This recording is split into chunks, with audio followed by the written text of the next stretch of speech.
The big question you need to ask yourself every day is, do I own a job or do I own a business? And unfortunately, the majority of contractors out there own a job. That's right, they're a slave to their own business. But the other side of the fence is so much greener, it's so much better, and that's when you're finally fully in control of your destiny, your freedom, your time. And that's what Contractor Secrets is about. It's about taking back our time, building a business with systems, standards, values, procedures, putting yourself in the driver's seat.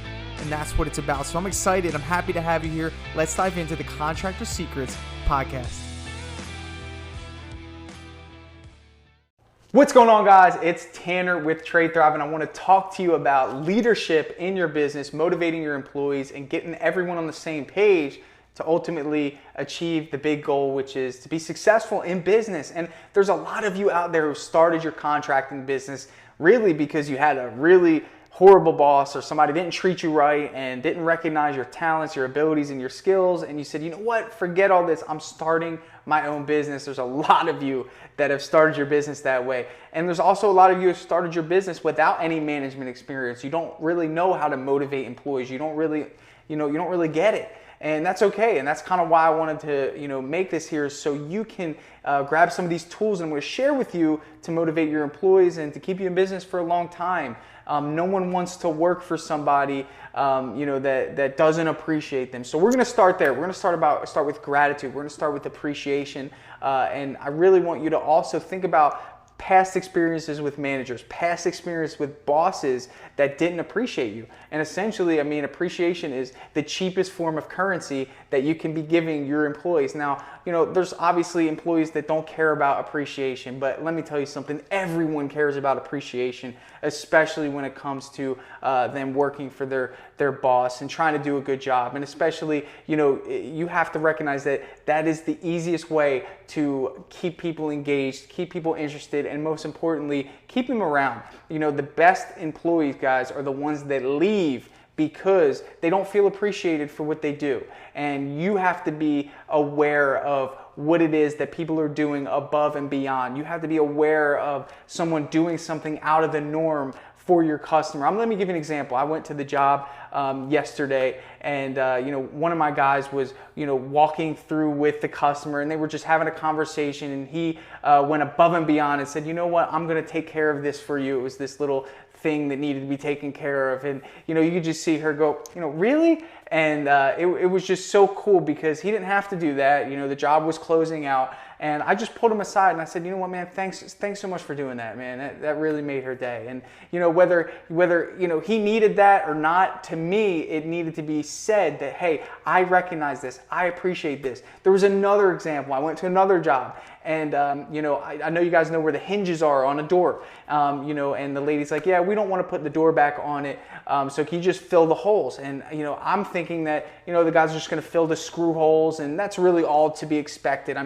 I really wasn't thinking anything more than that. So when we went back to look at the job, the guys on the team actually put some Bondo and some putty and actually filled the entire hinge insert, and made it look like one piece, and it just looked immaculate. It looked professional. That wasn't something that I even expected. It wasn't something that the homeowner expected. And what I did was I picked up the phone right away. I called them and I said, hey, thank you so much for doing that. You did not have to do that, but it just made the experience that much better for our homeowner. I just want to let you know I appreciate you for doing that. And I'm the owner of the business. I don't have to say thank you. I pay these guys to do their job. But for me, that's something that just almost needs to be done because, I don't want them to stop going above and beyond. I don't want them to stop doing things that really separate us from the competition.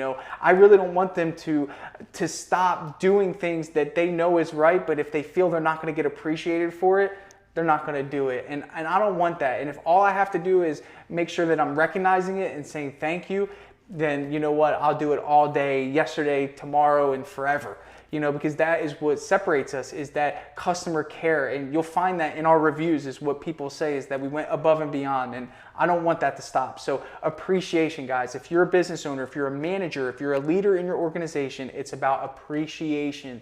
And you should get comfortable with appreciating. Now, there's certain managers that just don't want to do this. They don't feel it's necessary. There's certain business owners that show absolutely no appreciation for you going above and beyond. How did that make you feel?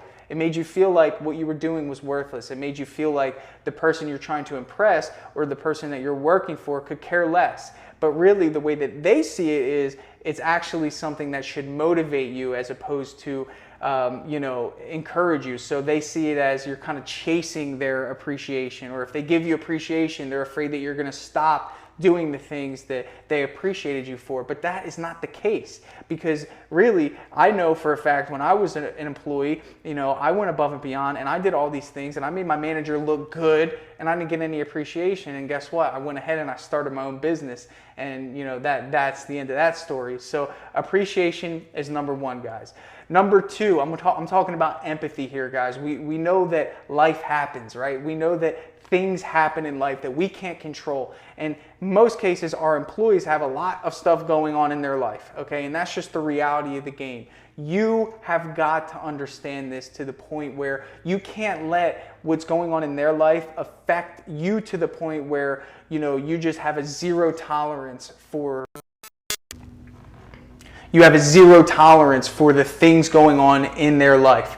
And I think that it's important to obviously recognize if someone is taking advantage of that and, put your foot down in that specific case, but you'll be able to tell if someone's being genuine. If they have to leave the job early to take care of something at home, if they have an appointment they have to take, their kid to the next day, and that job needs to be done. That there's a deadline that needs to be taken care of. That you could lose out on profit. You have got to have empathy, and you have to make sure that you are placing whatever's going on in their life, at least giving it the credit that it's due and giving them the opportunity to take care of it. And here's why. What good is it to have someone working on the job that knows they need to be somewhere else? Okay, because you have to recognize that if somebody has to go take care of an appointment, or if somebody has to leave early to take care of something going on in their life, okay, how valuable are they really at the job? Probably not that valuable. They're probably not going to get much done. They're probably going to be upset. So you should recognize this and use it to your advantage and say, you know what, man, go take care of that. It's cool. Knowing that person is going to be thankful, they're going to be happy, and more importantly, they're going to come back the next day with a different level of appreciation for the place that they work.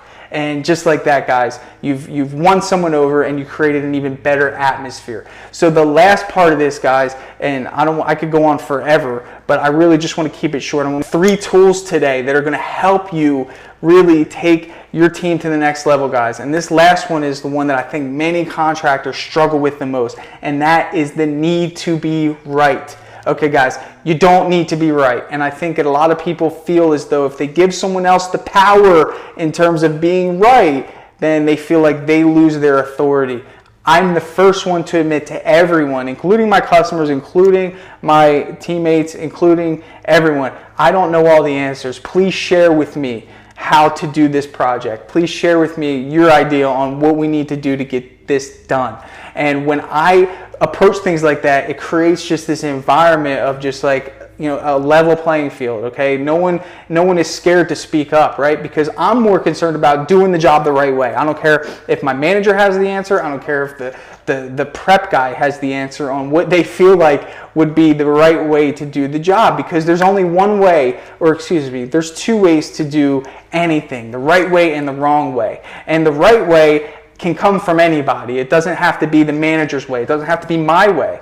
There's been so many times where I had this idea of how I wanted the job to go. I said, you know what, I want you guys to do this. I want this to be done. I want this to be done. My guys will tell you. I'll come in there and I'll be all excited. I'll be like, all right, this needs to be done first. I'll be like, no, Tanner, that's not how we're going to do it. We need to do this first. We need to do this first. We need to do this first and then this. And I'll be like, yeah, you're right. All right, let's do that. And for an employer, for a manager under me, that level of understanding from their boss is like, okay, cool. I can start thinking this way and know that my thoughts and how my approach to these projects are going to be heard. And when they're heard, that means that I'm going to get better at making these decisions. So I want them to practice, making their own decisions and being independent of me. I don't want to be the guy that comes in and tells everyone what to do. That's not who I want to be, and I don't know all the answers anyway, so that wouldn't do my company any good. It actually benefits me more to allow people to make their own decisions, allow people to come up with their own plan, allow people to, talk amongst themselves and figure out what the best way to do the job is than it does for me to be right. I don't care about being right. So don't worry about being right. Don't think of it as something that, gives power to your team over you, or there's none of that, guys. You don't need to be right. And if you've ever worked for somebody that has this constant need to be right, more or less, we'll call it ego, has this ego that has to be the alpha, that has to be right, obviously you're probably watching this because you probably started your own business. So, hey, I appreciate you guys listening to this. My name's Tanner. This is Trade Thrive, and I am thankful that you're here spending your time with me. If you liked any of this, check out the podcast. If you're not already listening to the podcast, check it out. It's available on the Spotify, and it's available on Apple. You guys are great. Talk to you later. Hey, I just want to take a second to thank you for joining me here on the Contractor Secrets podcast. I'm just going to take this opportunity to let you know that my passion is coaching people, helping people. I've changed my Instagram name to @ContractorCoach, and I did that because that is my passion. I want to help you. So please reach out to me.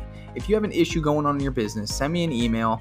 Find me on Instagram, message me, and let's do a breakthrough session. I want to work through your problems in your business to help you get to that next level. And one thing that I always say is this, the difference between those that get over the humps and the hurdles in business is just a change in perspective. And that's what I plan to offer you. So get with me, message me, allow me to help you take your business to the next level.